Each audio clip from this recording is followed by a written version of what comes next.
We are talking today about unhindered sacrifice. I want to tell you a story about when I was growing up in West Central Indiana. We grew up in a little town called Rochdale, and I know people make fun of that town. And yes, they do have roach races every 4th of July. But grew up there in the 60s and early 70s.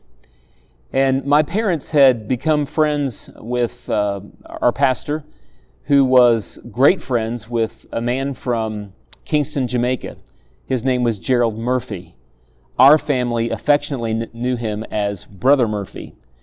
And he was a native Jamaican who spoke with a British accent, had come to Atlanta, had studied the Bible there, had become a preacher, went back to his homeland of Jamaica and ministered to people in the Kingston area. And Brother Murphy came to our church to do vacation Bible school. And he was there for 2 weeks. He lived with us. And it was just a wonderful experience as we got to know him. And he had such a heart for the Lord. His smile was contagious. His passion was over the top. He just loved Jesus so much. And our church was raising money for a Volkswagen van for him to use there in Kingston to be able to pick up children and take them to the church and do various ministry activities there on the island. And so we wanted to help get Brother Murphy into the driver's seat. And of course, he started in the back of the vehicle, which has different ramifications in people's minds today.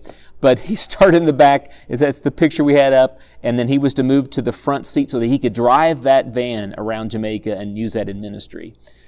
So we started to save money, and we started to encourage people to give. And I think because Brother Murphy stayed with us and built relationship with us, and we just loved him dearly. He spent time with us. He would talk with us. He'd play his guitar and teach us songs. And when it came time to give to Brother Murphy and to the ministry there in Jamaica, my siblings and I mean, we just looked to see anything that we had, anything in our piggy banks, anything that we had stashed away. When it came to our finances, we wanted to give him everything that we had because we loved him, we believed in him, and we believed in the message of what he was doing and what he was accomplishing in helping share that good news of Jesus Christ. You know, I wonder, when was the last time you really gave sacrificially? I mean, we're not talking about giving an extra sofa that you don't use anymore to the church youth group. I'm talking about when did we really give something that truly cost us something dearly? Mark's gospel tells us in the 14th chapter about a story. It's a powerful story of a woman who took a alabaster jar of perfume, and she went into a setting there with Jesus and his companions, and she broke the neck off that jar, and she poured the contents over the head of Jesus, preparing him for his ultimate sacrifice. And the disciples in the room, they don't get it. They don't understand it. They don't comprehend it. It's such a waste of money. Look what we could have done with this. But Jesus says, wait, don't condemn her. What she has done is a beautiful thing.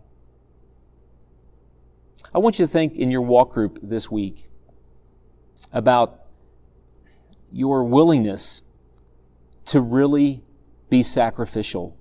And not just talking sacrificial in giving, but sacrificial with our time, with the opportunities that we have to not only serve, but to reach out to the people around us.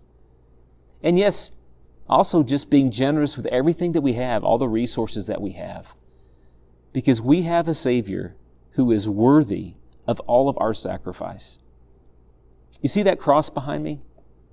I mean, that is a picture of what it cost Jesus. He was willing to lay down his life. What are you willing to lay down? What are you willing to give up when it comes to unhindered sacrifice? Because it will take that for us to become unhindered people, building an unhindered place.